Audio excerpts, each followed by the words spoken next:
El Sutra Surangama, 25 medios para la iluminación, sesión 1, parte 1 de 5, impartida en inglés y en chino el 4 de abril del 2019 en Taiwán, también llamada Formosa.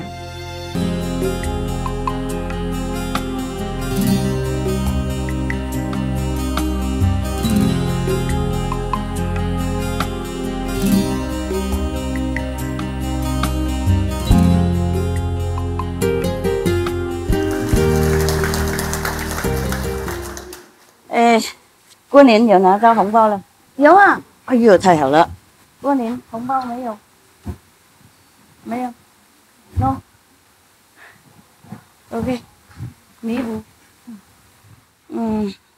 我没有，我帐篷什么都没有。I don't have anything. My cave very little thing.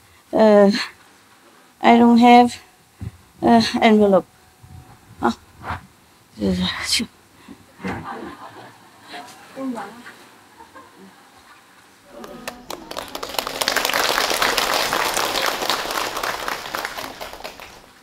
The other nuns, monk already, New Year already have. This did not have.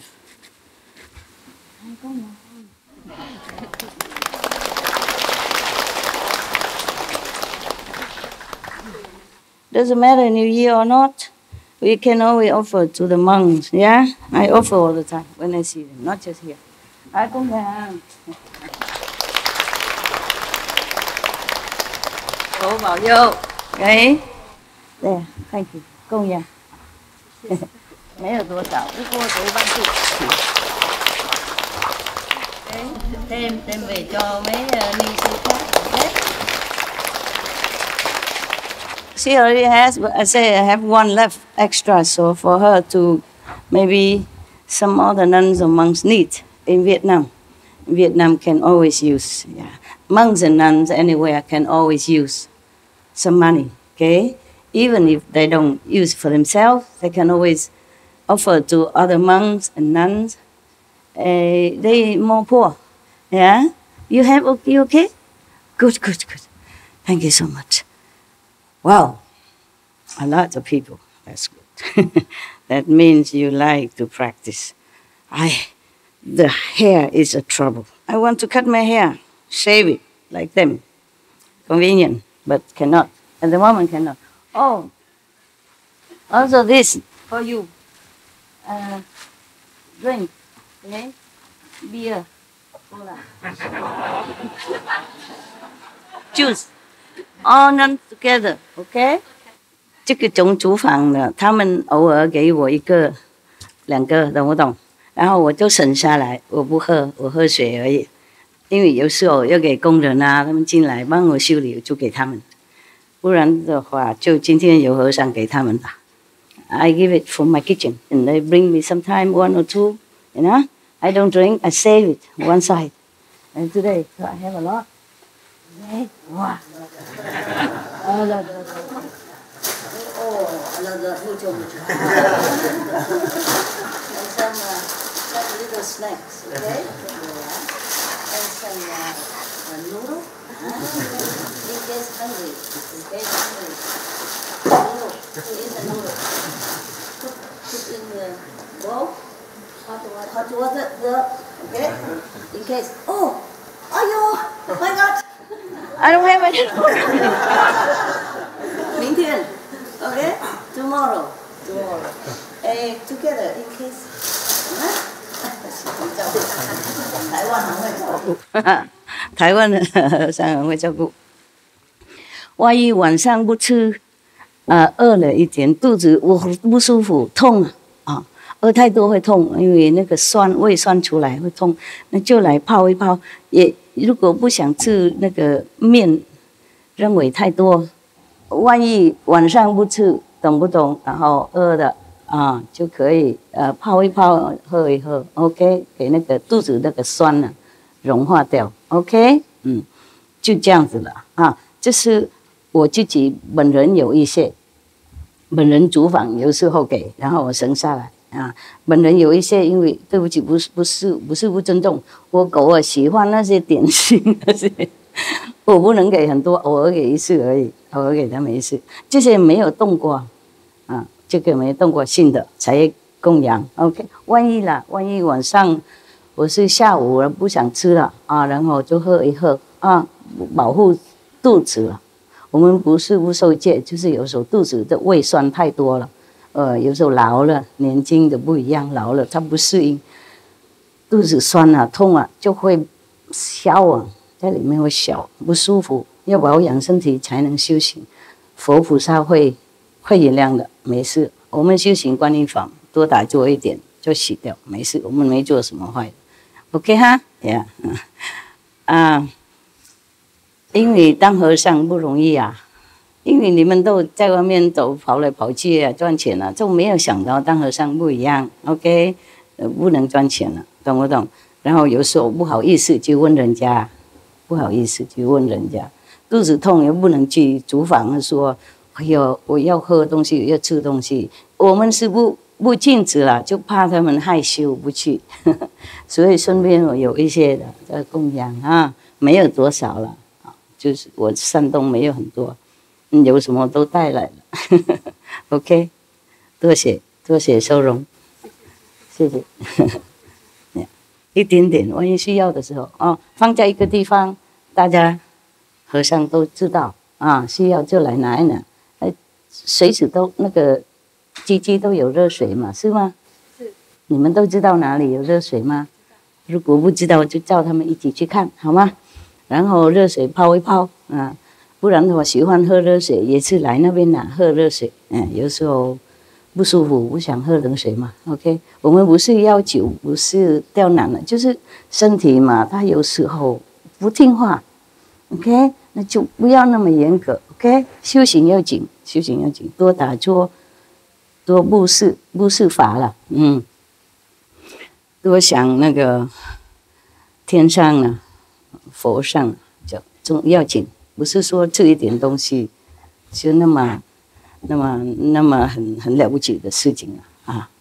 OK， 我们老身体不一样，像我知道我老了不一样，身体他有时候或是业障我不知道了。如果我一个人没有做什么，没人的，好久没有出去看什么同修是人的话，就没有那样这么复杂的，奇怪的都是奇怪的。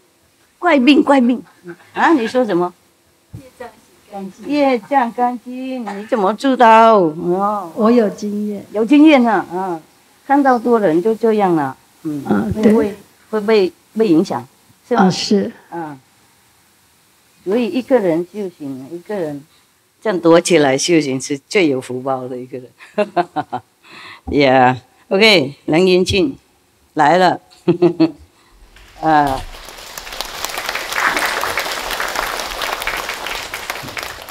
我这样做，大家看得到。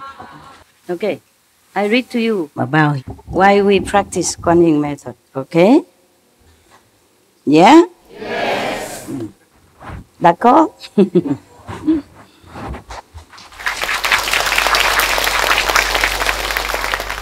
We should really thank the past masters, monks and nuns and scholars who have taken time to record the Buddha's teaching after the master's nirvana, and also for the past and present persons, lay or monks or nuns who have really dedicated themselves, sacrificed their time and precious health or under any difficult situation to translate this so that I can read it to you. And we have to thank them.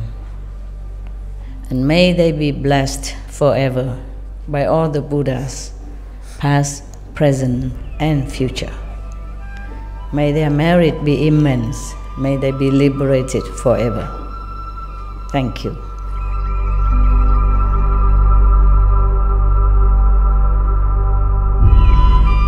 According to Buddhism and the believer and the tradition, when you read sutra and all that, you have to put on incense, flower, and bow to the sutra first and thank all the Buddhas and Bodhisattvas in 10 directions, all respectfully, before you read it, okay? And then you cover the sutra also with silk or, beautiful cloth. And I just make it more popular. Yeah, more easy, simple. And I apologize to all the Buddha. I say if I done something wrong, according to the tradition, my heart is full of respect.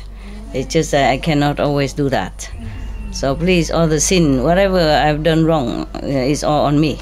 At least other people, they hear the names of the Buddha, according to the sutta, they will get benefit. Yes.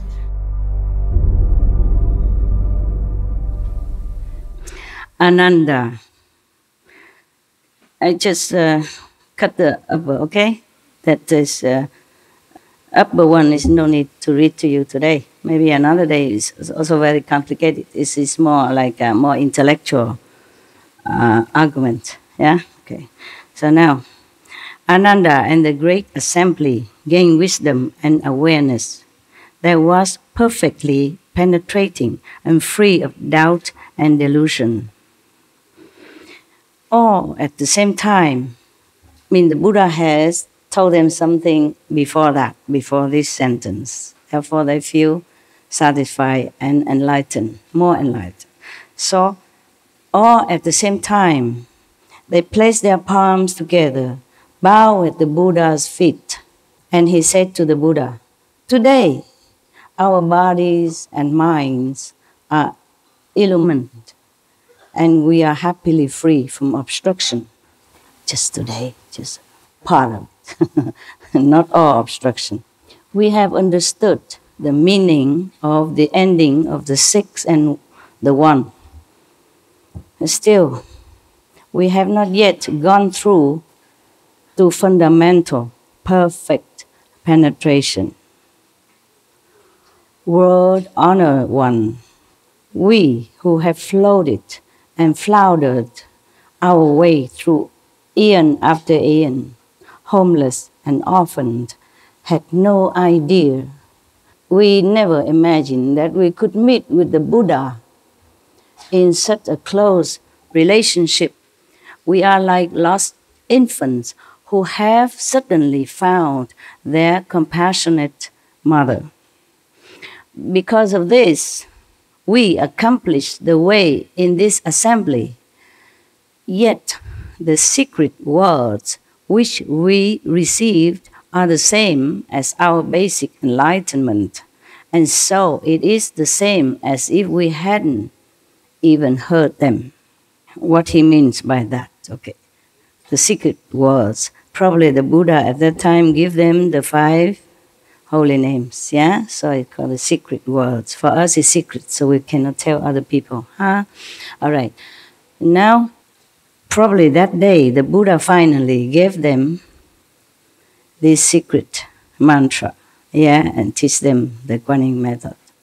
But because at that time, these monks were already under Buddha for a while, and they have somehow benefited from the Buddha's light and enlightenment.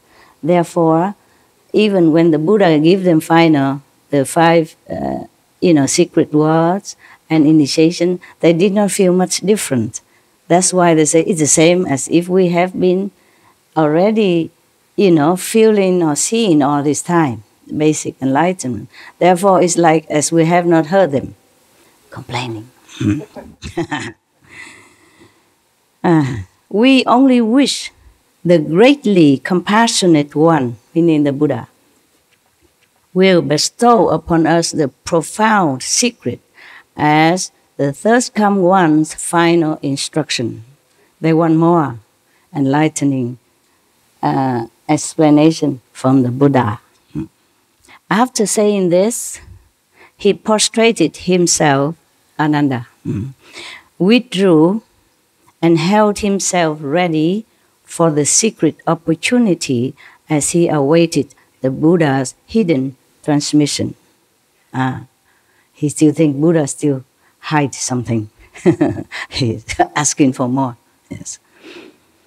So then, the World Honored One told all those in the assembly who were great bodhisattvas and great arhats their outflows extinguished, mean they have no more this all kind of desire or nonsense thinking or anything that is make themselves lowly or obstructed themselves to the great way. I mean, they're already purified, yeah, to the absolute. They are arhat, they are bodhisattva, saint, great saint already. That means when they say no outflow, meaning nothing, they all concentrate inside now. They're within themselves. They are not distracted by outer alluring worldly scenery around them or anybody at all. Nothing can pull them outward anymore. So that means no more outflows, no more fault, no more sin, no more karma, no more thinking of anything that is not in the proper spiritual dimension. Yeah? So no outflows, that's what it means. It's difficult to translate. Of course they translate it like that, but that's what I understood. So then the world-honored one, I mean the Buddha, you know already, right? World-honored one, mean Buddha, yes. I mean the whole world should honor him, not that they do, not that they did, just that they should. Meaning that he's the world most honorable being at that time, and no one else surpassed him. Okay, just like world-class teacher, Buddha. Now, then the world-honored one told all those in the assembly who were great bodhisattvas, means saints, yeah, and arhats. Arhat is a little lower than bodhisattva, okay? Just one step lower, like 4 level and then 5th level, okay? Their outflows extinguished. He said thus, all of you bodhisattvas and arhats who are born from within my dharma and have attained the stage beyond learning, I now ask you, the Buddha asked, when you first brought forth your resolve and became enlightened to the 18 realms, which one of these brought perfect penetration? Through which expedient did you enter samadhi? Okay, the Buddha had taught them different methods, or maybe they have just been enlightened by themselves through their own good karmic spiritually from the past life, or through their sharp faculty in that lifetime, or because the Buddha's blessing. So each one of the monks at that time, Buddha did not teach them immediately the ultimate method. Buddha did not teach them the Kuan method until that day, I guess. Maybe that's why he's explaining to them why you have to practice this one now, the Kuan method, that day. That's why it come about here now, okay? So the Buddha asked them, the assembly of the monkhood, who always has been following him a long time, or years or months, which method has brought you enlightenment, to begin with. So one by one, they will tell the Buddha now, okay? Yes. Not all Kuan method, okay? Actually, when the Buddha was alive, he taught quite few methods, okay? And when Patanjali, one of the great Indian master, also taught his disciples quite different methods, okay? Or a lot of them, a lot of them. But we don't need all that. It's too confusing for you, and it's not so guaranteed. It's not so easy for busy life like today. And also because nowadays we are very, very much contaminated by so many things and so distracted. Therefore, Kuan method is easier for all of you. And at that time, even at that time, the Buddha will say the same. Okay? Now I will read on and you will know what I'm saying. Huh? The Kuan method I mentioned sometimes before already, like in Lotus Sutra, Buddha also say that. And other sutra also.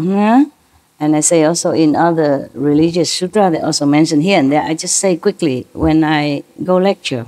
Yeah. But this is a more detail. Okay? One by one. I could tell you about, the Buddha already said that. Okay, so I'm going just to read it to you. It's more authoritative from the Buddha. You know, the Buddha, he took 250 plus precepts. He don't tell lie, okay? It's written black and white. He would not teach you for what? He went out and begged for 1 meal per day. What does he want from you or anybody at that time? So what the Buddha said should be true, okay, huh? Yeah. All right, now, one of the bhikkhu, meaning one of the high monk. Bhikkhu is a monk. Bhikkhuni is a nun. Understand that? Bhikkhu is the name, Sanskrit name for fully precepted monk. 200戒律 250哈对 250 more or less, maybe some extra or some less, because later on the Buddha said to Ananda, after his nirvana, some monks could relieve some of the small precepts. For example, you don't take a bath more than once every 2 weeks. Well, Buddha said for such a precept you can overlook, because in some area too hot, but also a lot of water is okay. The reason that precept was there when Buddha was there, because they assembled together and so many monks, and at that time we don't have tap. You complain about water here, but you should know if you live with the Buddha at that time, you probably can drink only every 2-3 days. You can take a bath only every 2 weeks. Too many, you know, and they don't have enough facility. So, of course, bath once every 2 weeks is okay. The Buddha don't know. He didn't even have to give me that precept. I don't have time to take a bath so often. You understand? If it's too bad, I just wipe, okay? Wipe myself, change clothes. For example, like that, yeah? Okay. Or maybe eat once a day only before noon, yes? But the Buddha said can relax. If you have to travel and you don't have the food on time, then you may take a food after that. For example, like that. Because if every monk go out begging all day instead of one time a day, how do they have time to listen to the Buddha teaching? How do they have time to meditate? You understand that? Okay, at that time it's different. The Buddha knew that, so he said after his nirvana, some precept can be relaxed. It's like that, okay, huh? But I'm not going to go further on precepts since you are no monks. And these reverends, they know already, huh? Okay. If you're not monks and nuns, you're not allowed to see the precepts. Actually, you should not know about it, okay?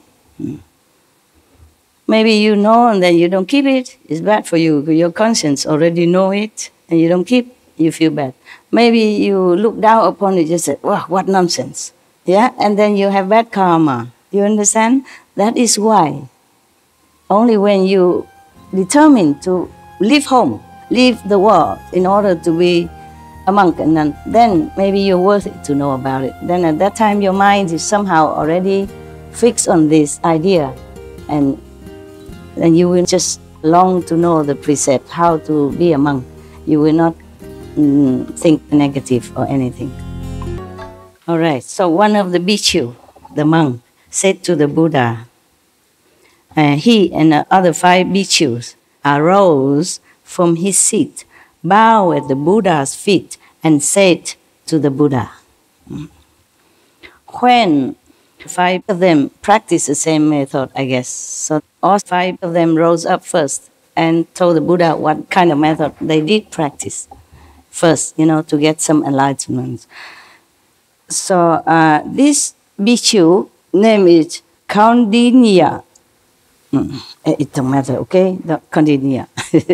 The Sanskrit name, when it's translated into English, is already not very correct. And my accent make it worse. So it doesn't matter. One of 5 bhikshus, and the first one, probably the leader of the group, with others of the 5 bhikshus, arose from his seat. I told something in between, you know, instead of just read it. Oh, you want me to read it on? Just, no, the Buddha says something and then Ananda answered, you want that? No, I have to explain sometime. Maybe I don't have to, but I just do. Maybe you know everything already, right? You love it? Yes. You love my calendar, right? The calendar. Okay, here come your calendar. Yeah. And extra. Yeah. So they rose. Kondinya rose from his seat with the other 5 bhikkhu, bow at the Buddha's feet. A tradition in India, okay? When you want to pay respect or when you want to talk, you first stand up. Or if you already stand up, you bow to the teacher's feet, yeah, your master feet, and with respect, yeah, and then you talk. Or when you come first, when you first see the Buddha, you come in his house, for example, see the Buddha, you bow to him as the feet, yeah, touch the feet of the Buddha, put on your forehead like that. It's Indian tradition to pay utmost respect. Okay, that's all right. So now, and he said to the Buddha, when I was in the deer park is when the Buddha also stayed there some time before and preached some Dharma, some teaching there, okay? And they were there, the 5 monks were there. When I was in the deer park and the pheasant garden, these are all in, India or Nepal, huh? Not here. I observed the thirst come one immediately after his accomplishment of the way, meaning when the Buddha first came out of the enlightenment, yeah, the first ever time, after practicing for 6 years, and then after sitting under the Bodhi tree, no eat, no drink for 40 plus days, and he became enlightened. Then he arose out of the Bodhi tree and he wandered around. Maybe he went to Deer Park and Pheasant Garden.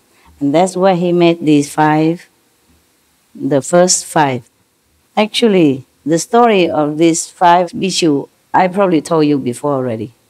So I don't want to mention here, okay? They are the first one who get the Buddha's enlightening talk, yeah? When the Buddha preached the 4 Noble Truths, yeah. Anyway, okay, we have to cut some, otherwise my calendar become 2-3 years comprised together. Not just to the end of this year, but at the end of many other years, 2020, 2021, 22, 23. And if I haven't told you about these first bhikkhus under the Buddha's teaching, then I will probably remember it, or you remind me, then I will tell you in another time, okay? It's not much to us right now. It's not very important. So it's just that important that they were the first one and they the first rise up and told the Buddha which method they were practicing, okay? So they say that the thirst come one immediately after his enlightenment, accomplishment of the way, meaning he just got the complete enlightenment that day, or maybe just a few days ago. And then upon hearing the Buddha's voice, I understood the 4 Noble Truths. You know? What is the 4 Noble Truths? Anybody know? Except the monks. I told already. Didn't listen. Forgot.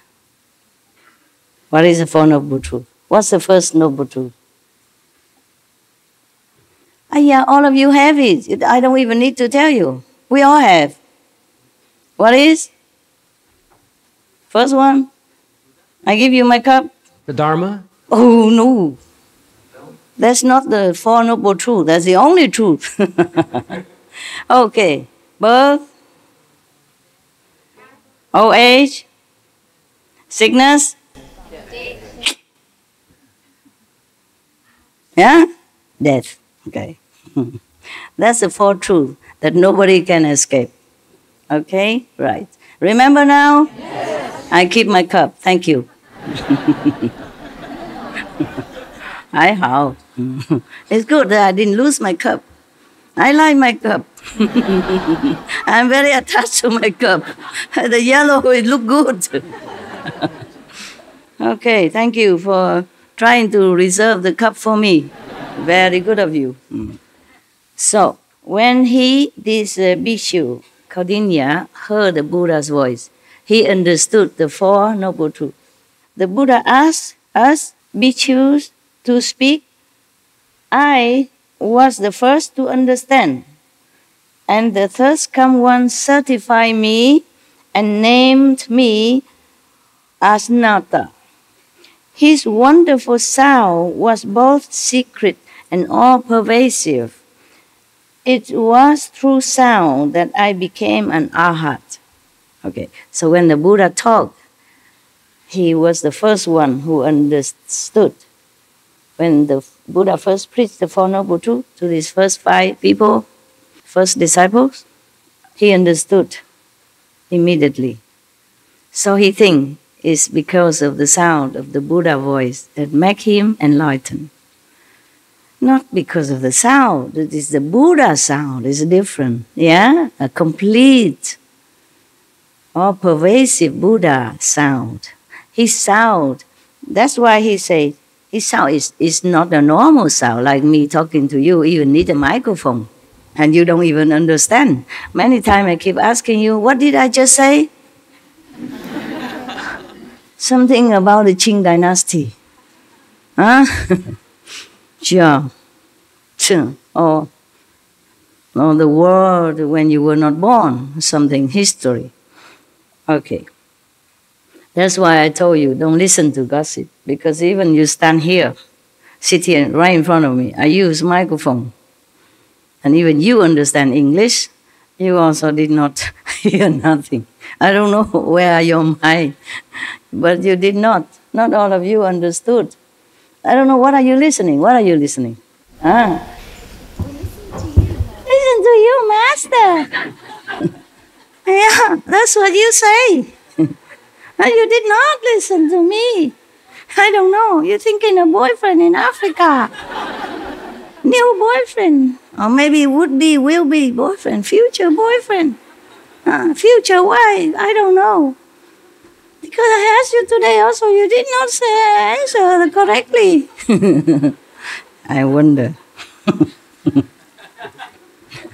That's why I said to you, don't listen to people talk, especially negative things about other people. Even if you hear it, even with your own ears, or see with your own eyes, things are not the way it looked like, or seems like, yeah? It could be wrong. You could be wrong.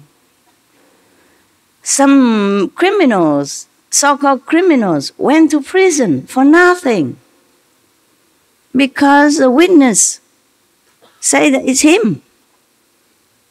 But it wasn't him. Maybe look alike. Maybe the witness see it wrong. Maybe he thinks wrong. Maybe at that time he was drunk and seeing double. Who knows? Okay? So some prisoner went there, I would say wrongly accused, and even died. You know, have death penalty. That's why some countries, they abolish completely death penalty to avoid this unfortunate, event, unfortunate things happen to innocent people. So he said because of the sound that he became arhat. But you have to listen well. Listen, yeah? Listen well. He said that the Buddha sound, his wonderful sound, the voice, was both secret and all-pervasive. It was through sound, but this is different sound. You see that? All-pervasive and secret. How can that be? How can that be secret when the Buddha was preaching? Anybody know the cup is going? Is it your sound? 内在音不是. At that, in the sound, no. He hear the Buddha sound. He said the Buddha was preaching, you see, because the Buddha was preaching the Four Noble Truths and he was listening. He heard it and he understood it. But it was both secret and all-pervasive. You always make me look like a wise person. You always force me to tell you the answer. Why is that? Huh? Okay. Since I have no choice, I pretend that I know. All right? And you just have to take it because you don't answer me. So you have to take whatever answer I give because that's what I knew, okay? I guess when the Buddha was preaching, because Buddha just came out from enlightenment, you know, with all this energy in him, conserved all these 6 years and 40 days intensive meditation. He just came out. So the whole beings of him is full of blessing, Buddha power, light, and wisdom. Incredible at that time. So these 5 lucky bhikkhus, you know, practitioners, got it all. At least as much as they can absorb at that time. So when the Buddha was preaching, he entered samadhi then. You understand what I'm saying?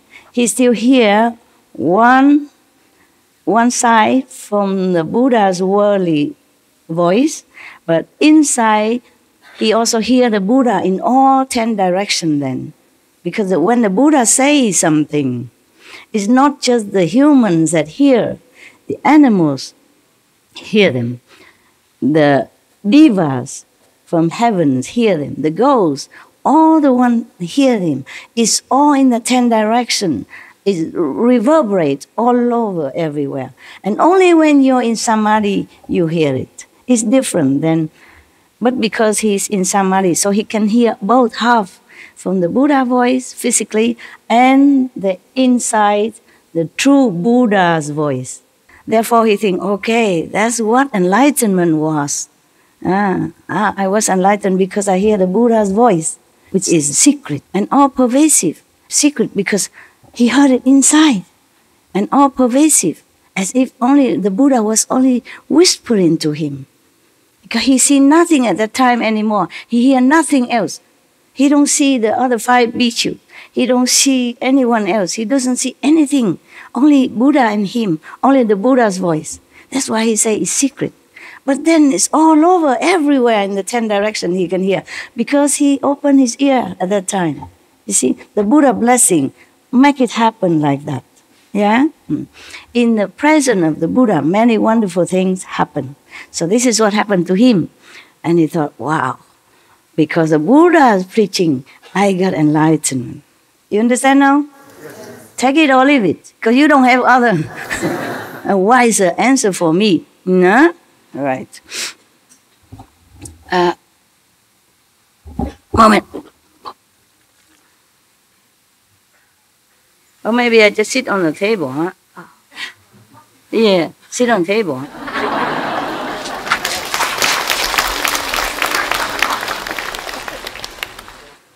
Now I can sit like a Buddha. Oh. Thank you. Okay, so the Buddha asked us about perfect penetration, as I have been certified to it. Sound, voice, voice, is the superior means for him.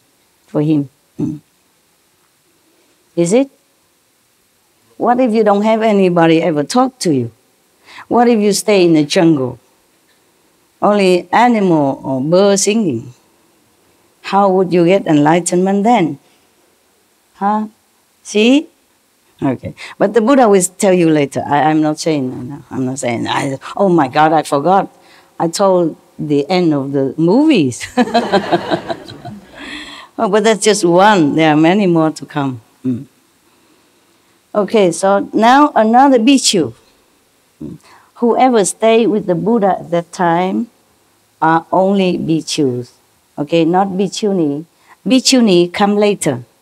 Nuns come later. When his mother, stepmother came and begged him for becoming a nun to follow him, that's when the nuns began. Before, Hindu don't have any nuns because it's inconvenient. They think the woman in India cannot go out without any other man or family member, understand? Otherwise they'll be looked out upon and harassed or molested. It's still nowadays. Less, of course, less, yeah? Less than before. Yeah, they're more liberal now. But in some remoter area, maybe such custom still prevail. And any woman go alone is a no-no in India. It's not respectful. So, at that time, whoever stay, even if I don't say it's a monk, you should know it's a monk, okay? Because here it doesn't say a monk Upanishad. It just say Upanishad. Then you should know he's one of the monks. Whoever stay with Buddha at that time, Buddha don't have house, Buddha don't have food for you, don't have nobody cook for you there. So if you want to stay there, you have to be a monk. Meaning you go out, beg for your own food, take care of yourself. Buddha don't do any physical caring for his monks. Yeah, everyone take care of themselves. It's easier, okay? Yes. And maybe the lay people come now and then, occasionally or whenever, then they bring food to offer to Buddha also, and then they probably bring their own food or cook for them. But not the Buddha who has to take care of all that. Not like your poor master here.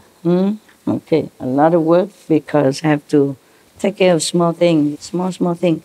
Even if the disciple built, I have to instruct and take care, that is done well, for example. I'm not complaining, I'm just telling you, your poor master is really poor. Every little thing takes time. Don't tell me that, oh, it's just a little job. Why must I say that? A lot of little jobs, okay? A lot of little jobs, even for dogs, how they have to be comfortable, where, it's a new place, and many things are not as ready as in an old place, okay? But I'm very happy, okay? I'm not complaining anything at all. Just a lot of work.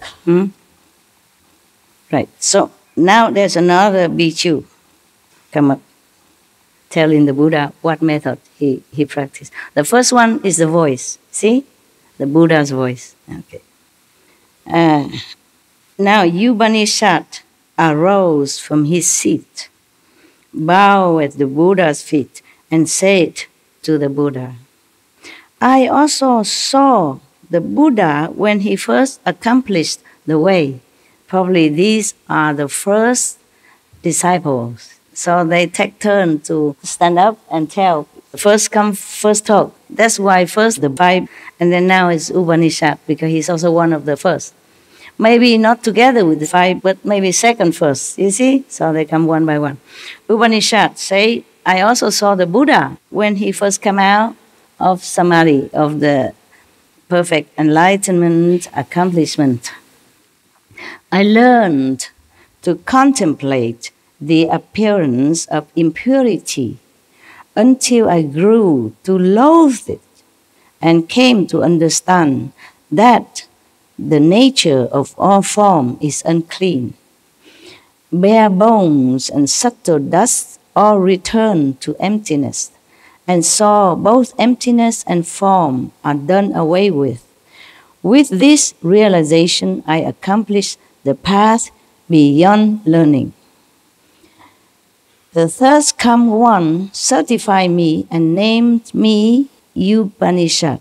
The object of form came to an end, and wonderful form was both secret and all-pervasive.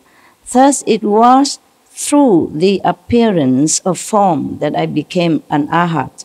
The Buddha asked us about perfect penetration, as I have been certified to it. Form is the superior means. What means form? Like you are a form. He is a form. I am in the form of a human. Or any other thing here has a form, okay? Air doesn't have form. Water maybe don't have. But these or these have form, okay? And so these five bhikkhus and this Upanishad bhikkhu also have been certified by the Buddha. Certified meaning when they told him about their experience, yeah, and the Buddha said, yeah, that's that. You have been in Samadhi. You are at level of arhats now. Congratulations. Good. Buddha first came out of enlightenment. I would also like to be there. Taking in all this blessing, you understand, power and I love, When Buddha first come out, he's so generous, you understand me? Whoever come, take it. And he has no worry about karma or nothing at that time from disciple. But even then later on, he has karma, because more disciples come, more karma accumulated. And even the Buddha cannot digest it immediately if it keep repeating and coming and not enough time to erase. Just like if you are very dirty, take a few shower, longer time to clean. If you just sweat a little bit, just a little soap or even no soap, you rinse it out. When it's accumulating, if you've been working all day in the hot sun, in the dirt, in cement, in the rock and all that, then of course you're more dirty.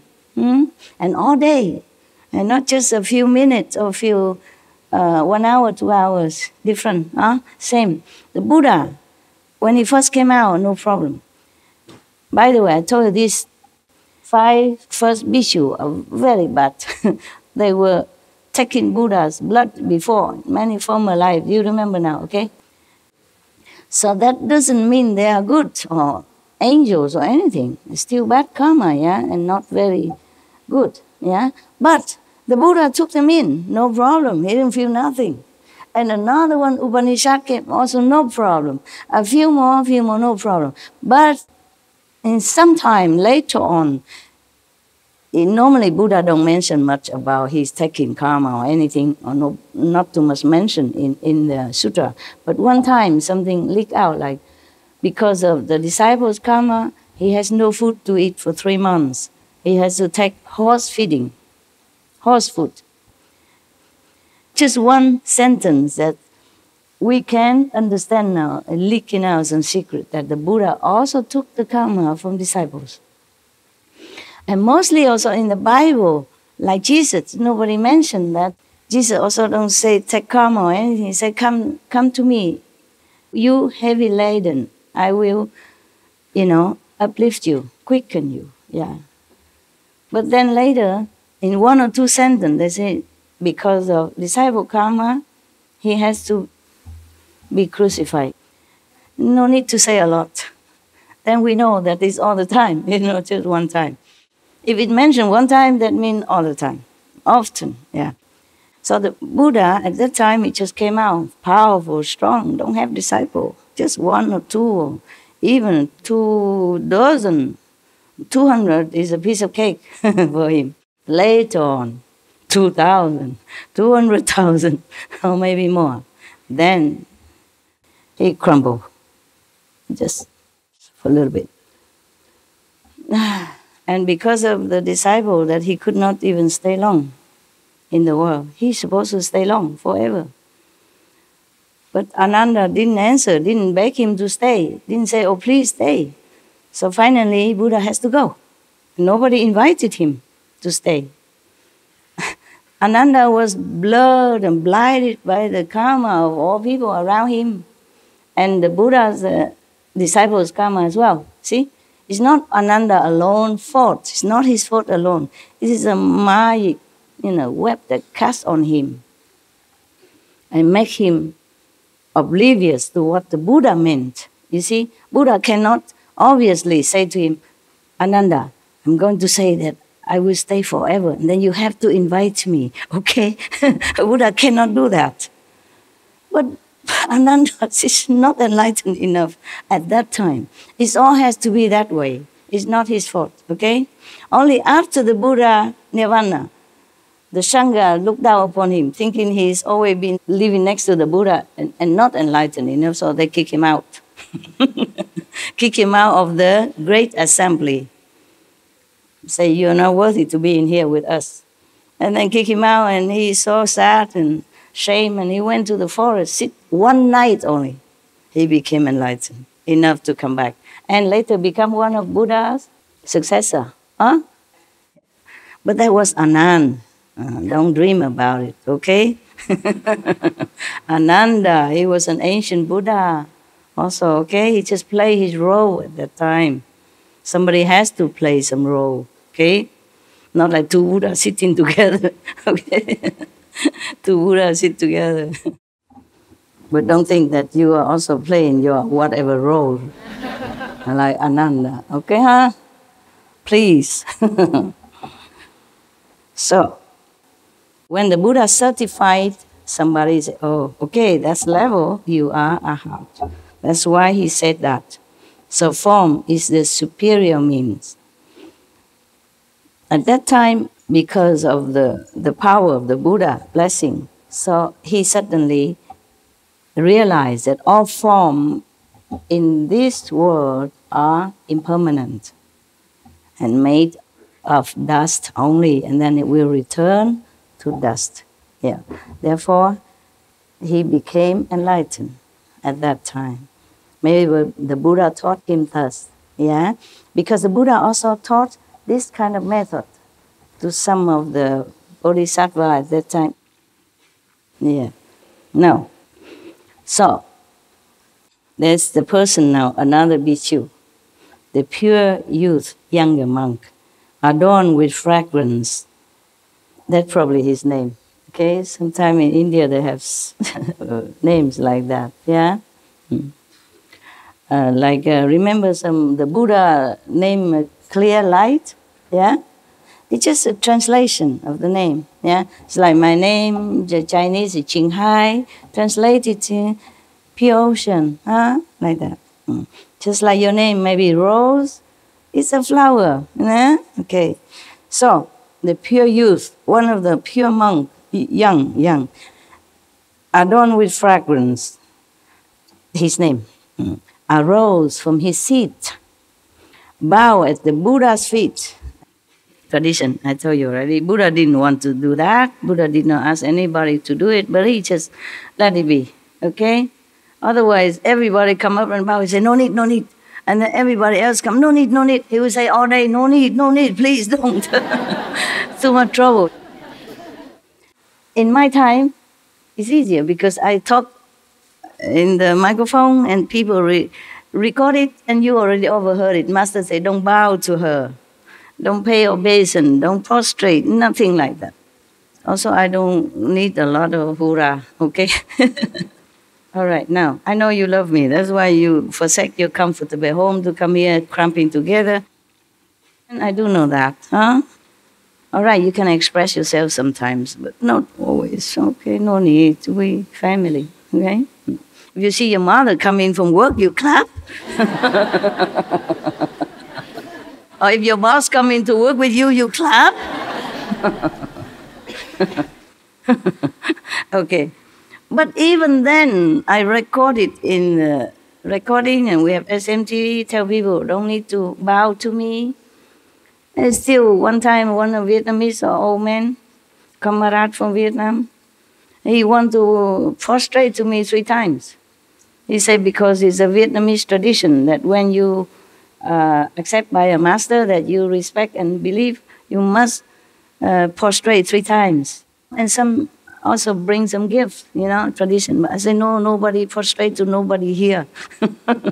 Don't do it. Because if you prostrate to me, I have to prostrate to you, and I'm too old now. My knees doesn't like too much trouble. So I have to tell him many times, so then he stopped. But he did not even feel very, happy about it. For him, it would have been better if he prostrate 3 times. Then his heart would feel more complete.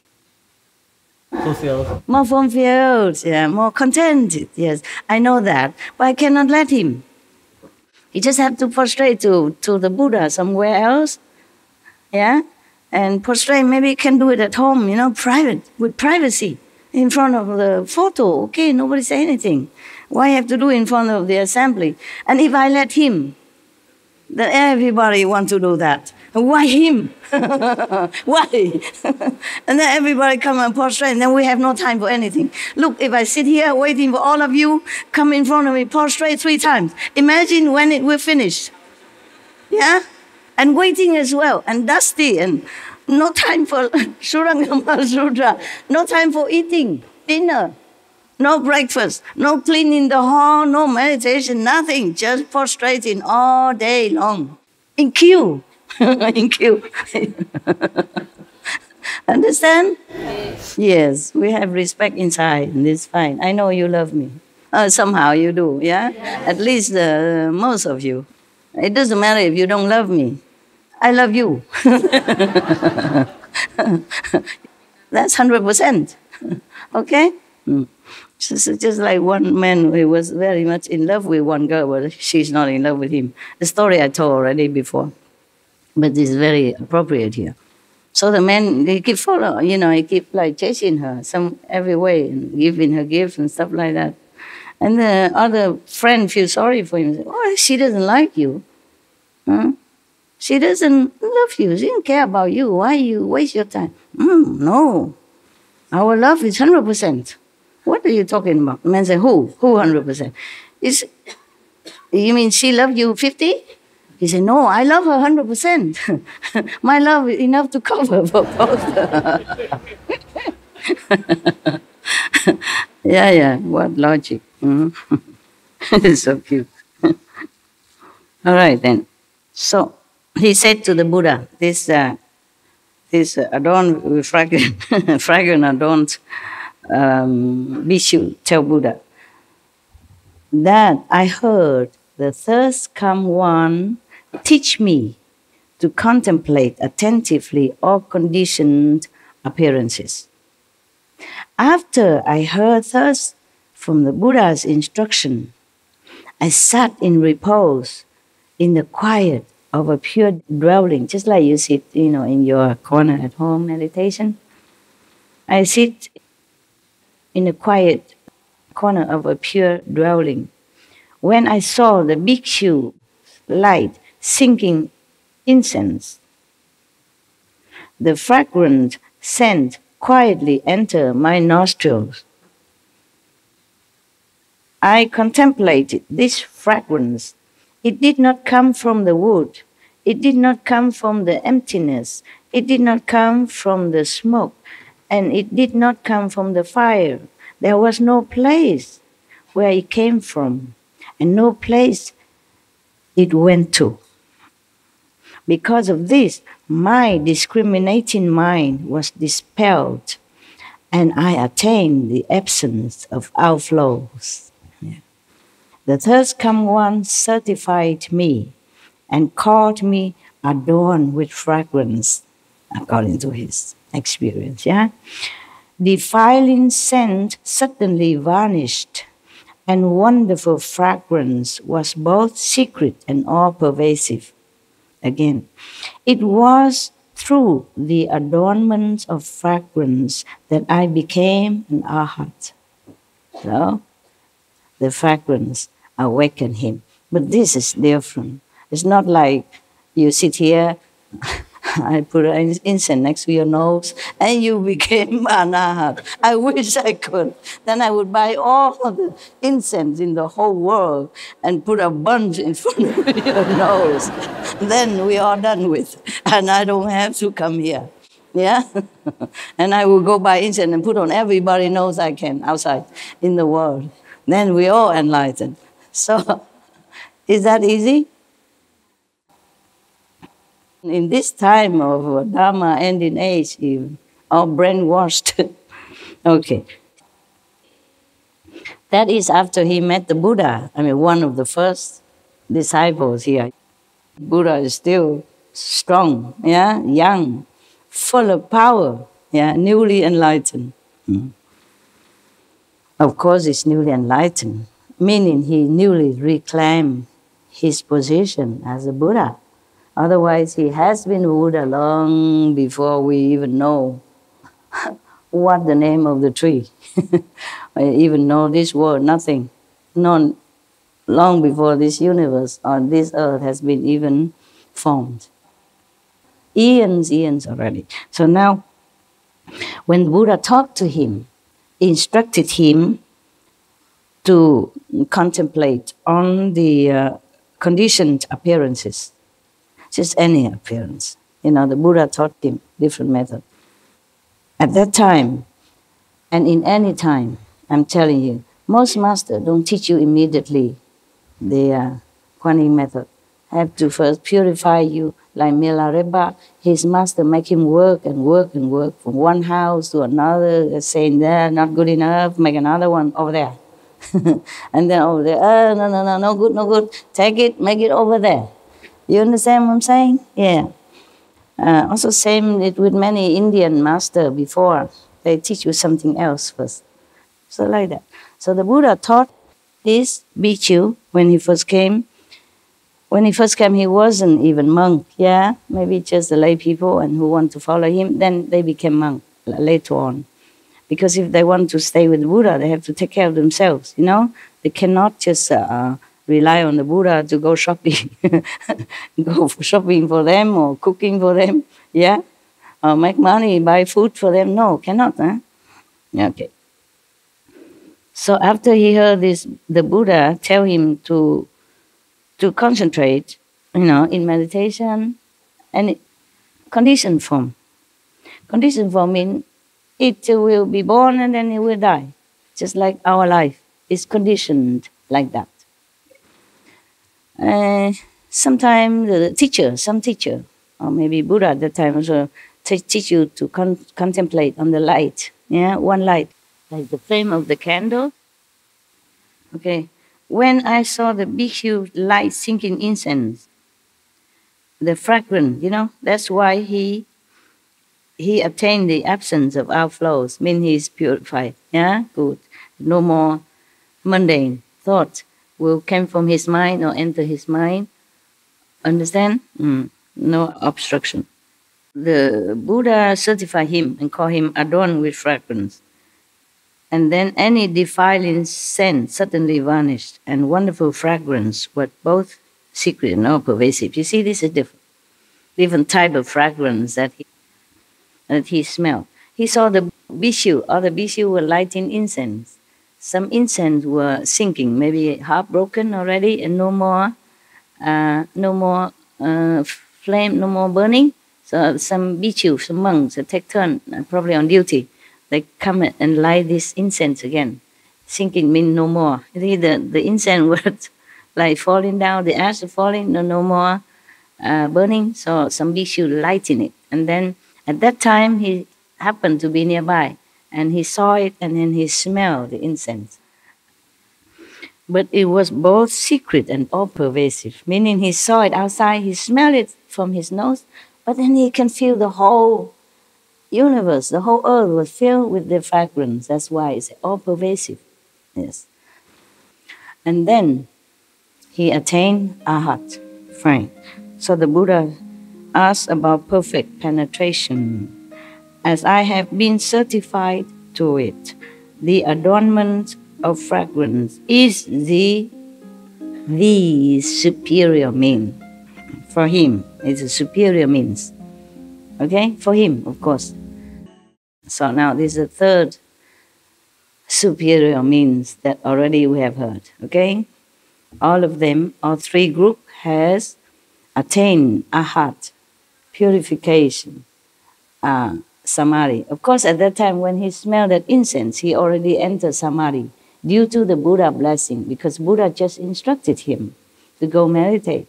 Buddha blessing went with him, not just instruction by mouth, but the Buddha says something to you, bless you. Yeah? So he went and he entered Samadhi. But he still can smell the incense from his own nose. But yet he feel the incense is filled all over the 10 directions. That's why he feel it's secret, private, for him only, but also everywhere. Because he's already lifted up. He's already lifted up. I tell you, these things are true, you know. It's true like that. You can see outside and inside at the same time. You can be outside here and inside at the same time. And when you come down halfway, then you might still see some flashing light, you know, like sometimes when you sleep, something suddenly wake you up and the light still flashing when you're back into your body. But then it's gone, of course, yeah? This thing like that happened. And it happened to me also. Today I just told the kids my own story, you know. I see things, but it's not there. Like I see a beautiful sofa, which I imagine it should be, and then it wasn't. It wasn't that sofa. It was an ugly sofa that I did not like. And I saw the whole Taiwan become like European.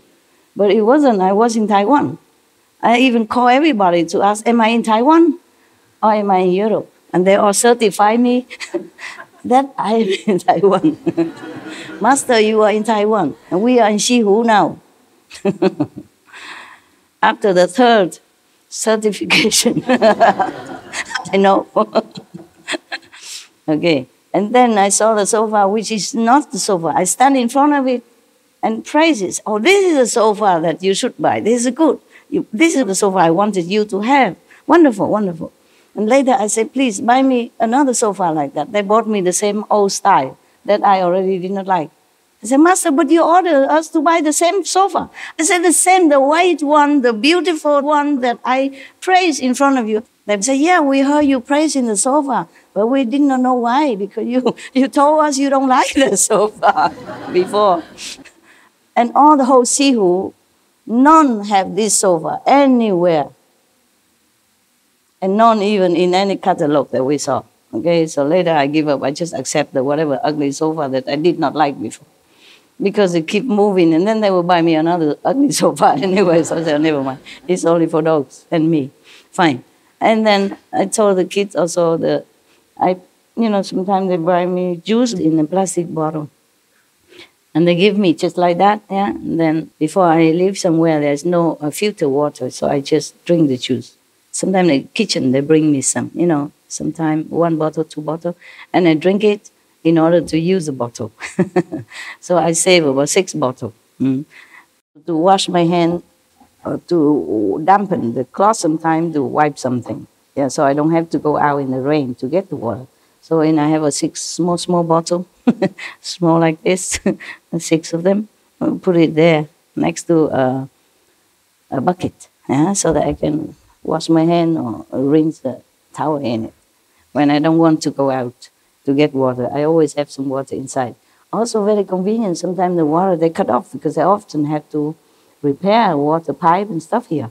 So I always have some water in case, I feel I'm very smart, And whenever I use it until only 1 bottle left or none left, then I bring them all outside, I fill in and bring it back in. And I put some in pockets, some under my arm, I just bring them all in together, 6 bottles.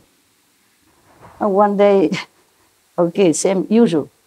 I always put the bottle in front of, whatever empty, I put right in front of the door, behind the door. Before I open the door, you see it right in front of it. But the door has 2 panels, One side I fix it with the latch so that you don't have to always open. Because if you don't fix one at least, then the wind will blow boom, boom, boom. Even if you lock, it still go pluck, pluck. So I put the 5 bottle in front of that latched door part. The other part can always open the latch and go in and out. 1 part enough for me. I'm only small. No need 2 or both open. They make it 2 in case you bring furniture in, but I don't have any furniture. I have only a step and 1 step and 2 steps. You can use that as a chair. And also to step higher to fix some curtain or something. That's enough, okay? I don't have table because in the cave already have some stone structure with the height. You can use it at the table. What for have a lot of things? And I have to dust it all the time, I'm lazy, working too much already. And then I put the bottle there, 5 of them together. Put right next to the door, so when I come out, I will take them together. I won't forget, see? I don't have to come back in again, let the bottom come out. Whenever bottle empty, I put right there. So the door is like this, okay? This is my inside house, okay? Inside. This is the door. And when I want to open, I open like this. Got that? And this side fixed. This side open when I want to. Or otherwise I lock them together. Understand? I lock them. Those feel safe, yeah? I lock double. Double chain and another lock. So it's equal to 3 locks, okay? At night, yeah. And whenever I'm inside. When I'm outside, I don't care. Lock or not lock, doesn't matter. But when I'm inside, I lock 3 times, okay? Okay, so now I put the bottle here. You see what I mean? Right next to this fixed door panel. And then whenever I get out, I just take them, put in a pocket or put in a bucket and get out together. Yeah? Throw away the dirty water that I wash or something. I use for mopping or anything or wiping things. And then take the clean water to the bottle to come in. That day, I put already 4 bottles together there. And I saw it, I know it. when I want to bring it out, I saw only one bottle and the bucket. Nothing else there. And it's funny, I just put it full there, just now. And then I went in just to answer the phone or do something. Come back out, nothing, only one bottle, one small bottle. I said, where are the other? And I feel myself, my God, you're getting too old woman, you forget everything. And I really don't have. There's nothing at the door, so that's hidden. No furniture. It's just always you put there in front of the door, you know. You cannot not see it. And it's a routine job. It's not like first time I forgot. No, nothing. Only one bottle. So I said, okay. I went back to the other area, look, nothing, nowhere, because the cave is mostly empty. It's nothing hidden anywhere that I cannot find. 4 bottles missing. I said, I must be cracking up, you know, old, because nowhere else can find. And outside the sink, nothing. Nowhere, outside, inside, nowhere. So I feel very confused and sad. I took 1 bottle and bucket, go out, do it, fill 1 bottle. I said, okay, I don't need you for 1 enough. Just more trip, okay? All right. And I put the bottle in, put the bucket where it was already, and then I went back to do some work, paperwork, as usual. And then later I had to go out through the door again. I saw 4 bottles right there, 1, 2, 3, 4. It's like army, you know, I put 1, 2, 3, 4. I said, huh? What happened? It's right there. I could not understand it. And I have to check with, with the wise guys. And they said, what happened? Did you hide it? Or what's wrong with my eyes? Something wrong? They say, no, your souls had not completely come back from the high to high. That's why you didn't see it. You see only half. I said, okay. Same with the sofa. Same with the Europeanized Taiwan. Yeah, it happened like that. Oh, why I told you this?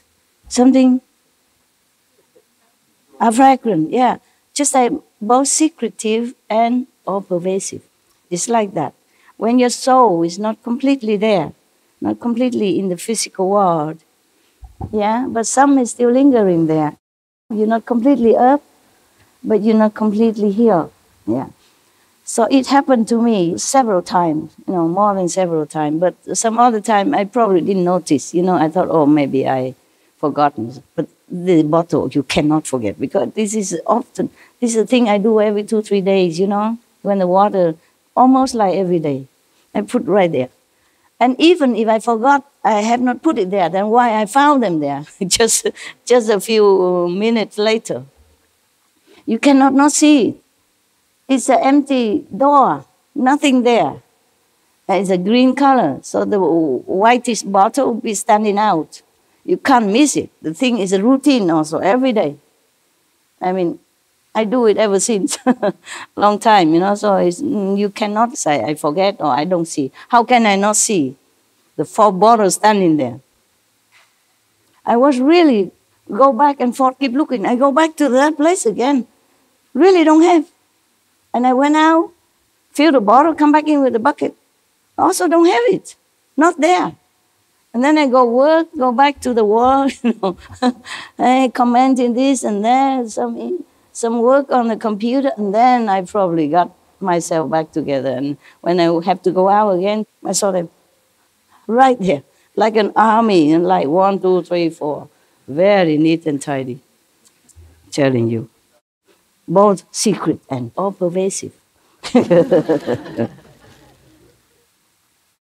So this person, through fragrance, you know, he thought, yeah. So he told the Buddha that the adornment, you know, the smell, the essence of the fragrance in any way, yeah, is the superior means. All right. Next one, the 2 Dharma princes. They call them 2 Dharma princes. Probably because they were princes from other country, or from smaller kingdom, or from just one of those small kingdoms somewhere. There were 2 Dharma princes, 2 princes, male.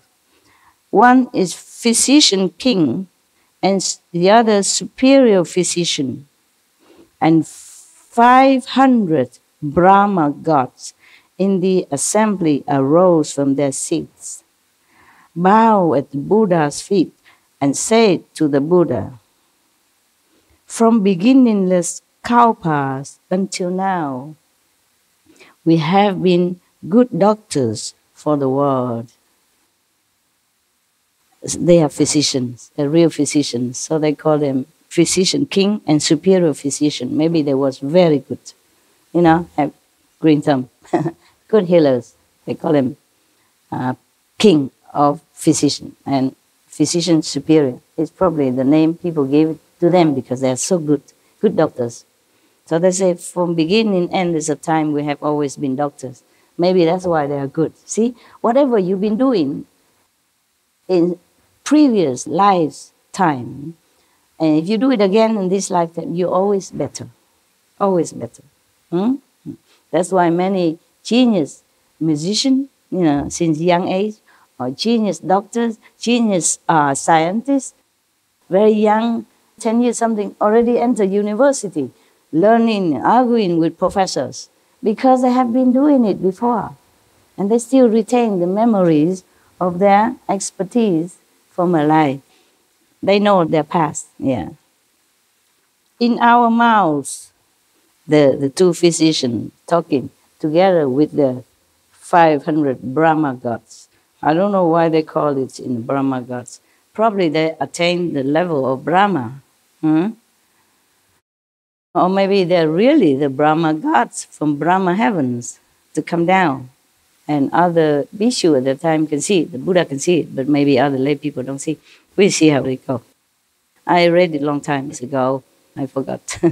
I just checked it up quickly before I came to read to you. I mean, some days ago. Because I have to read it before, see if it's okay for you.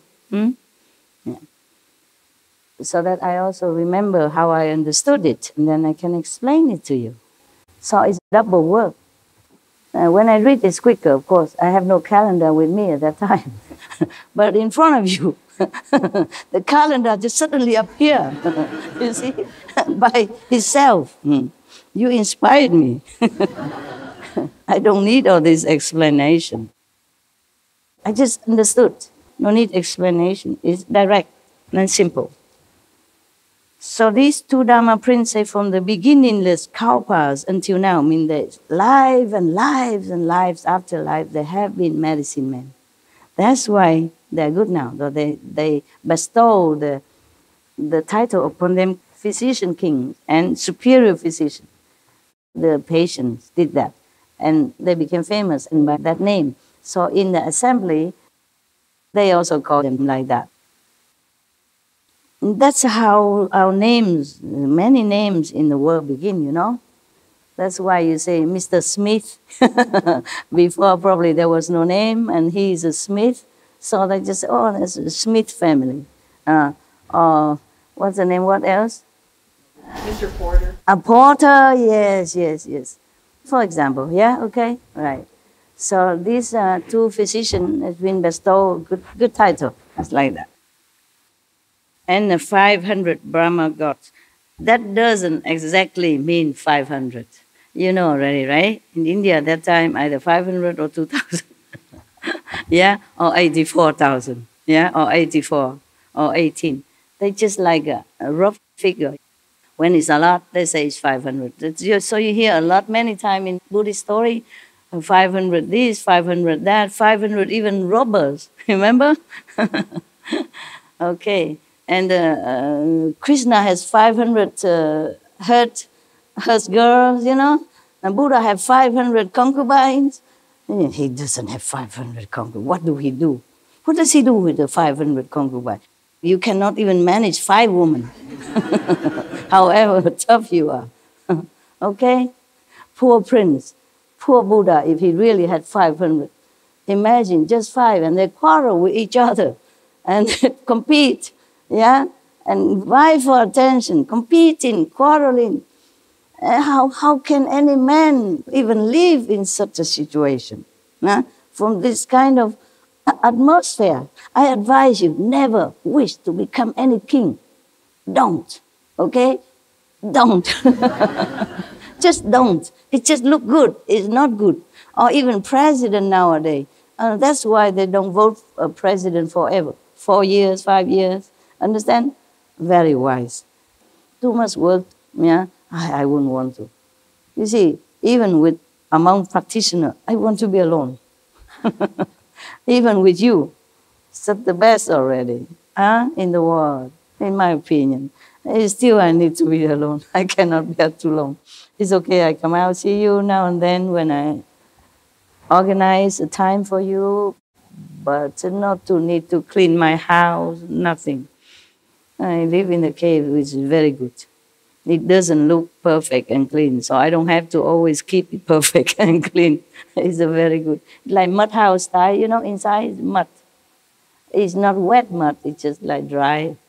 So why worry cleaning every day? It's dusty, it's dirt anyway. Very convenient. I like it. It suits my busy lifestyle very well. It's not like I'm attached to it, okay? I'm just happy that I found it. If I don't have it, if I have to live in a house, I will, okay? And I will act accordingly. But I'm just happy that I don't have to worry so much dusting, polishing the furniture, you know, wiping the bathroom walls, nothing. No. They make me a very temporary kind of, construction kind of bathroom. Plastic or maybe metal painted on it, I don't know. After I bath, I just use hot water to sprinkle all over. I spray some vinegar or some soap, and then I spray the hot water because it's very small, just enough one person. I spray also my toilet and also rinse it with boiling water. You know, boiling water I already have in the bathroom. Clean, perfect. Yeah, no need to do a lot of work. If I have to do more work, I don't think I can sit here, truly. We have only 24 hours. I'm not getting any younger either. Okay, so the two doctors, King, continue saying, in our mouths we have tasted many herbs, woods, metals, and stones of the Saha world, of our physical world. Saha is a name in Sanskrit terms for our world. Okay, they don't translate it, just as Saha world. Because all the Buddhists understand that. Just like Samadhi, you all understand. So sometimes I say Samadhi, I don't translate it. So 108,000 flavors. Oh, there's a change here. 108, not 84,000, not 2,000. 108,000 flavors. We know in detail bitter, sour, salty, bland, sweet, and pungent flavors, and the like, in all their combinations and inherent changes.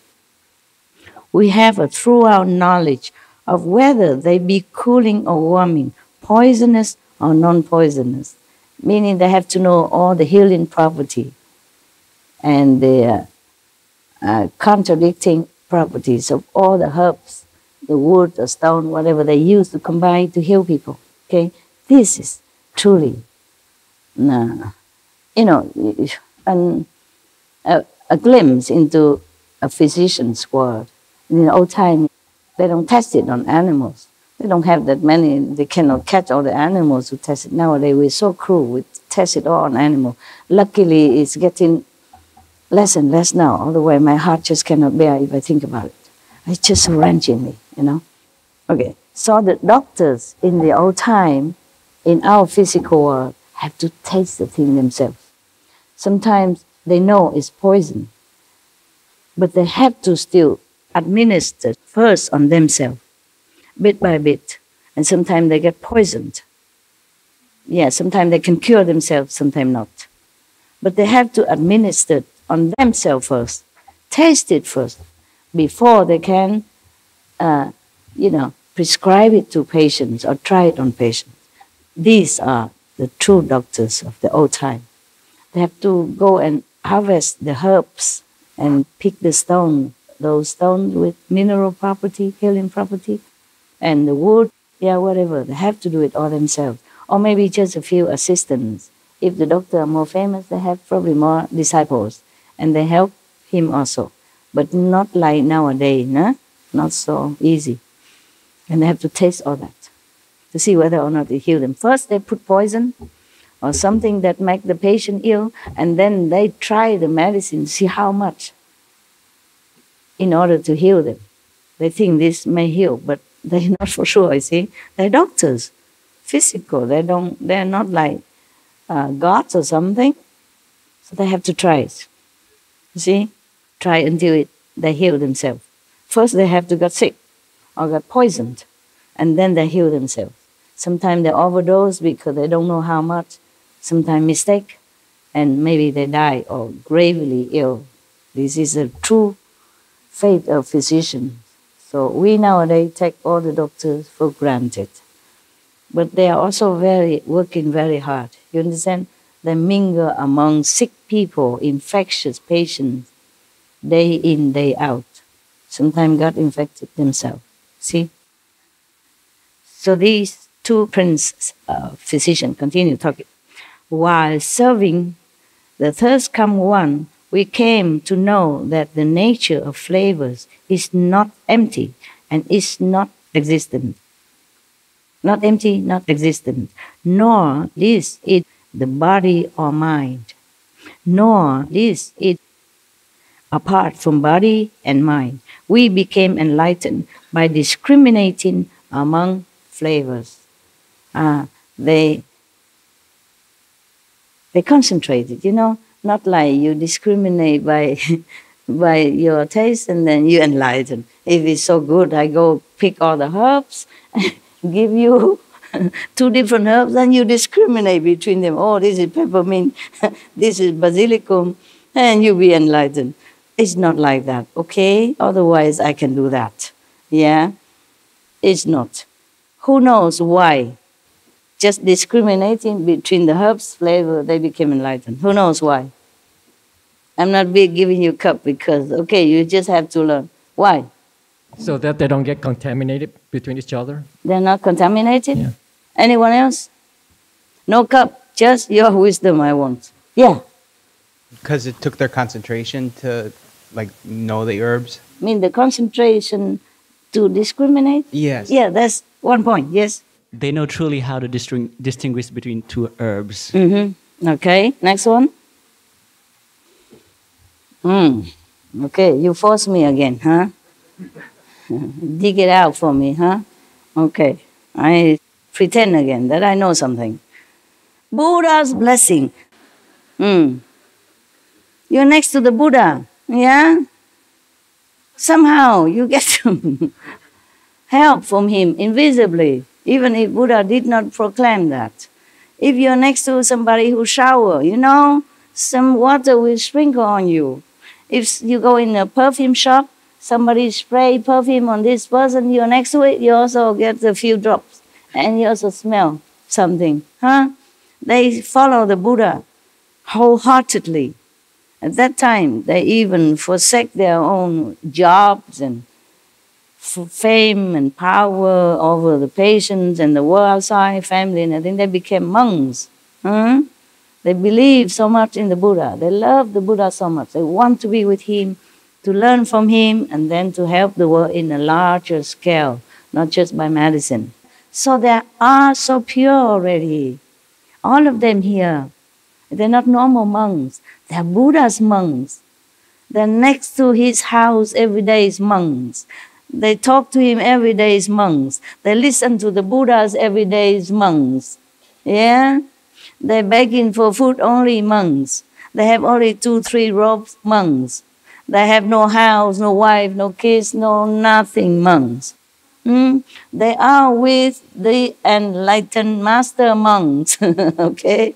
Right. So now, because of that, not because of the herb discrimination, you're sidetracked by their profession. Yeah? Just like the magician, you know, they do some hula hop and you keep looking at their movement. You don't know the other thing they're doing. They distract you by one movement, while the other movement secretly they do something to show you something. Yeah, because you're distracted. You don't see where you should see. You just think, oh, medicine man, of course, the medicine, the herb. So we have to concentrate. Nah, you see that? Yeah. Got you. Got them. Yeah, distraction is our problem. Yeah. So it's not easy, huh? But of course you pretend you don't know so that I pretend I know. You want to give me all the credit, and I thank you for that. Good people, good heart. So good. Yeah, very charitable. Yeah? They don't want me to lose face, so they say, oh, we don't know. Just talk nonsense so that Master says something. Thank you. Anyway, you just want to keep me here. That's what it is. Longer calendar. So that I can sit here all the time, be your bodyguard, babysitter. Yeah? So, you see that? All right. So, they were serving the thirst come one, you see. That's when they know the flavor is not empty, not existent, not this, not that, neither that. They were serving the thirst come one at that time. Yeah, giving him medicine or maybe some checking out, the body, is anything good? Maybe just a general checkup. Or maybe Buddha has some pain at that time or some coldness or something. And they were serving him. Know that, okay? It's not the normal, like they just sit there and smelling the herbs. Oh, enlightened! Wow, so cheap? No, they were with the Buddha and they were serving him even. Meaning taking care of him. Physically, personally, closely. Yeah? Maybe touching here, touching there. And at the same time, maybe just soon out by the Buddha's blessing. Meanwhile, we're halfway, still the hand still touching or making medicine, but the soul went up. Therefore, all pervasive and secret at the same time. Just like I see only one bottle and the other four I don't see. Truly, personal experience. How can you not see? If you see one bottle, then you see the other four. Because they're together. Understand then? And if I didn't put it there, how come I return? They are there. Yeah. And same with the sofa or Taiwan become Europe. I call 3 people, our disciples. They all know it. I'm in Europe. Still in Europe? No, Master, you in Taiwan. See who, Master? See who? 3 persons confirm with me. And then slowly it fade off, and then I recognize the same thing again. The same see who. But it wasn't same to me before that. And I was working in my office. It's not like I sit in meditation, nothing to do, dreaming about Europe, reminiscing about Europe, miss Europe, nostalgic about it. No, I was busy working on my desk and looking out the window and saying, where am I? Like Europe, not the sea that I knew. I know my place. I've been there many years. How can I not recognize my own office and my place outside, Same trees, same yard. Even if we change the trees, nothing changed. Maybe the tree grow bigger now than 10 years before, but it's still same surrounding. I walk in, walk out every day. For years, how can I not know? Now you know that, okay? So, because of that, otherwise I would not understand what they mean here, or how come secret and pervasive at the same time. It is like that. It's truly, what's saying in here is the truth. It's not fairy tale, nothing. It's very simple, logical. You can be in 2 worlds at the same time. Many worlds and physical worlds at the same time. And that is for sure. So therefore, they were serving the thirst come one. You see, they were checking out on the Buddha, administer medicine or checking out on his health. Okay? And of course, you're so near to the Buddha. Yeah? What would you get? Yeah? All right, so simple, right? Because normally they have been tasting herbs for eons already. They say kalpas already. Thousands, millions of years they've been physicians, tasting all kinds of herbs already. It's not the first time. So when they were testing or checking out the herbs for the Buddha, only at that time they suddenly realized, not the same. It not come from this, and not come from that, and not from here, not from there either. Suddenly they realized that, how can? Thousands of cow passed already. Only now they realize it. So it cannot be that they concentrate on the medicine or herbs. Nada. You have to listen. Okay, 1-2 words difference make a big difference of the meaning. So the third come one sealed and certified us brothers and named us as Bodhisattva, physician king, and superior physician. Of course, they are superior now. They are not just tasting the herbs, but they know the empty nature, the illusion of nature, of anything, including the herbs and the medicine. Yeah? They know the illusion, nature of our world. That's what it is. So the Buddhas, of course, this is a superior physician. Not normal, not just knowing the herbs, but knowing the true nature of herbs and all things. We should really thank the past masters, monks and nuns and scholars who had taken time to record the Buddha's teaching after the master's nirvana. And also for the past and present persons, lay or monks or nuns who have really dedicated themselves, sacrificed their time and precious health or under any difficult situation to translate this so that I can read it to you. And we have to thank them. And may they be blessed forever by all the Buddhas, past, present, and future. May their merit be immense. May they be liberated forever. Thank you. Wow. That's very good that I can relax a little bit among you. I feel all of you who came today are very good. Yeah, I feel that way, and I was very happy.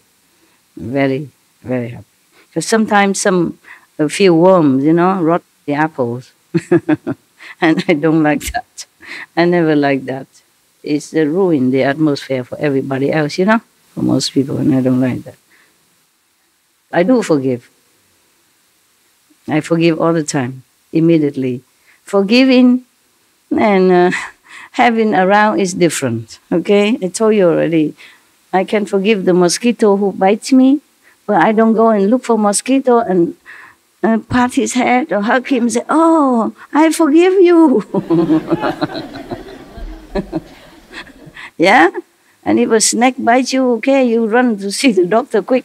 Don't stay here and pat him and, "Oh, snake, you okay? You also have Buddha nature. I forgive you." Or if the tiger there, you run, okay? If he bites you already, especially, you run. You don't stay there, "Oh, tiger, I forgive you." Or you already run, go get doctor, already heal yourself, don't go and look for the tiger again. "Oh, a few days ago you bit me. I forgive you. Come have a hug." Are you hungry still?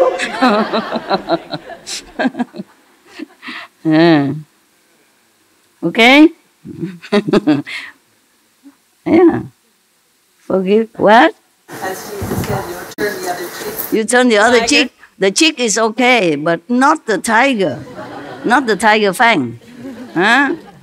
Turn the other cheek, okay, another day, but not the tiger fang, and not go look for another person who beat you the other day. Say, here's another cheek, brother. You forgot. You forgive, it's okay. Yeah, but don't go and show another cheek and say, "You forgot the other cheek."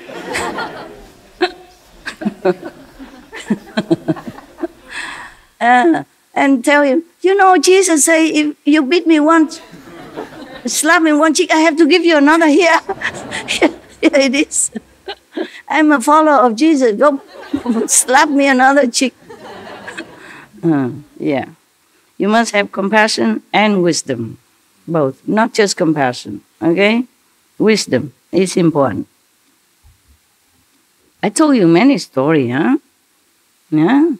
One snake, follow a teacher, become enlightened. They all can. Huh? The animals, they also can preach to you even.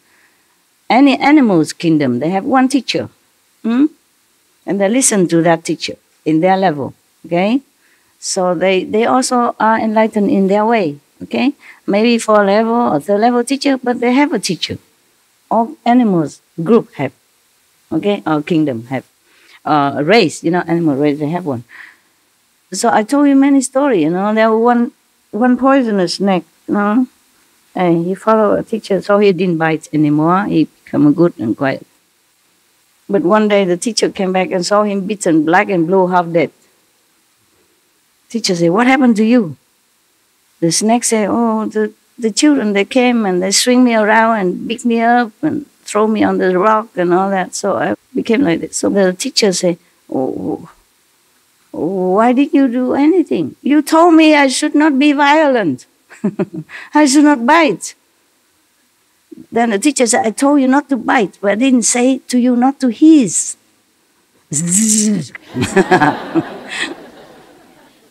You don't have to be violent.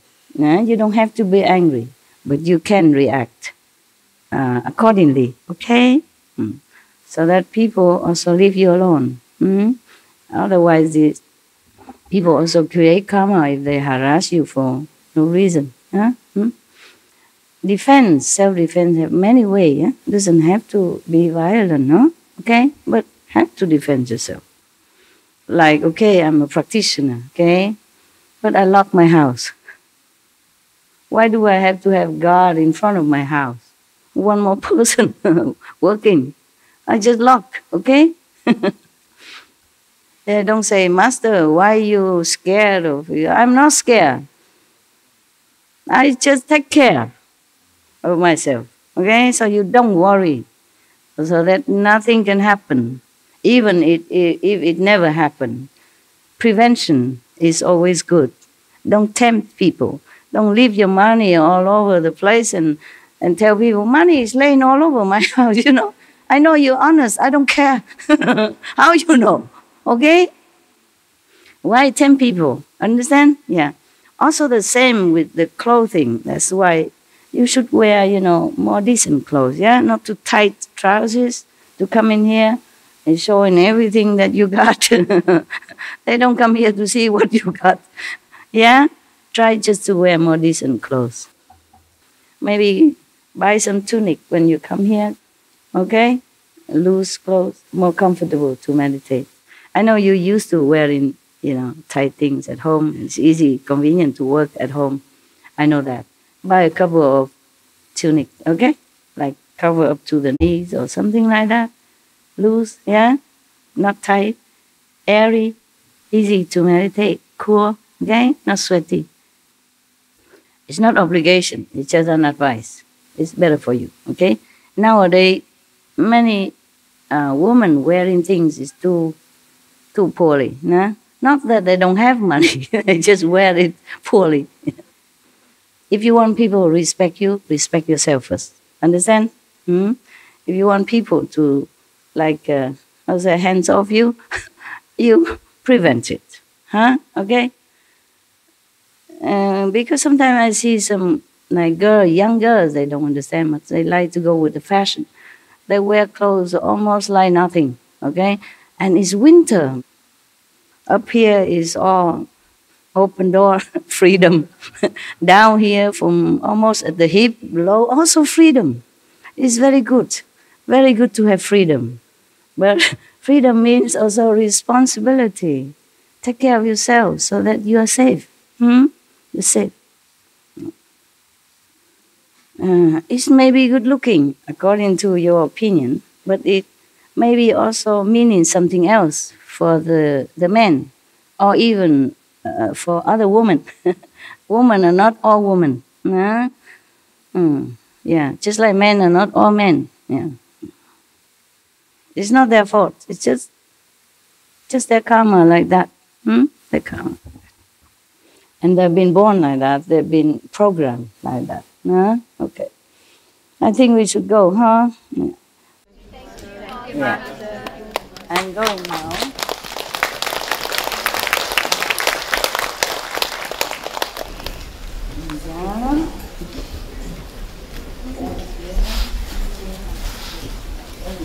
Look good though. They are sweet. Yeah, brush your teeth. At least rinse with water, so you don't get tooth problems. Okay, within 20 minutes, because the bacteria will be there. Within 20 minutes after eating anything, you should brush your teeth. Or if you don't have, quickly then rinse as much as you can.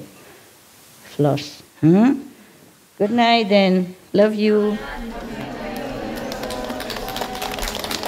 I appreciate your attention and you're really trying very hard. Thank you so much. I'm not sure if I can try as hard as you, if I am you. Okay? Thank you. Thank you. See you. Yeah, all of you. Love. All of you. God bless. Buddha bless.